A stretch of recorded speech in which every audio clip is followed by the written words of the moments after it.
Hola amores, and welcome back to the channel. And to those who don't know me, I am Maritza, currently a graduate master's student in psychology. Today we're talking about what? About how that instant spark isn't fate. And we will explain what your brain is actually doing during the process. So pay attention and let's get into it right now. There's a saying in Spanish that goes like this: Nuestro destino es el que baraja las cartas, pero nosotros somos los que las jugamos.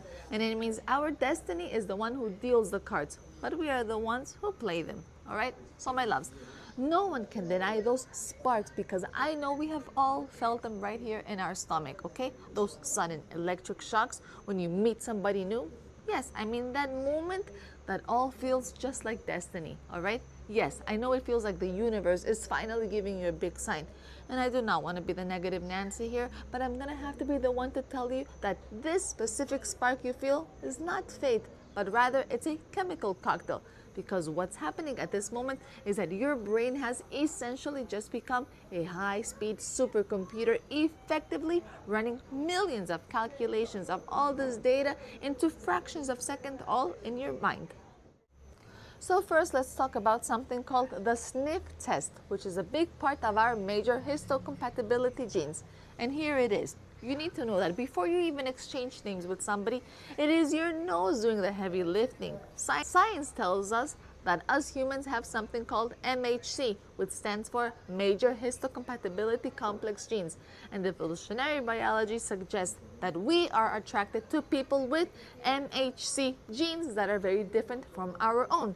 And it's all simply biology, because what we really want is to unconsciously ensure ourselves to a stronger immune system for a potential offspring. So that so-called the spark, when you smell that instant chemistry, is often your lizard brain recognizing a biological match. So no, it's not destiny, no, it is not fate, and no, you are not falling in love. All it is you are recognizing a compatible genetic puzzle piece for you. Next, let's talk about the dopamine rush, or the brain's reward system. So what happens is what?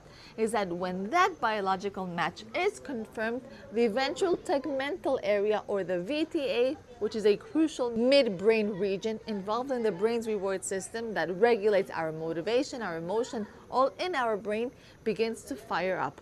And by the way, this is the same part of the brain that, for example, responds to things like winning the lottery or perhaps to certain addictive substances.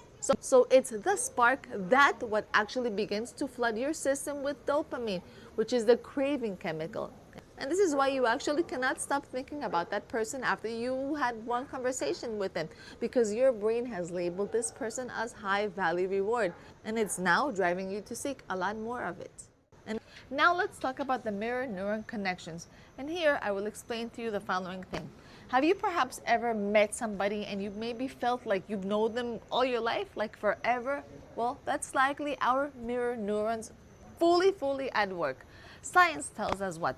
That if that person who you just met has similar body languages, similar speech patterns, or similar facial expressions as yours, then your mirror neurons completely begin to fire up or skyrocket in sync with the other person's. And that spark here is what? Is that this creates an immediate sense of familiarity and also safety to yourself.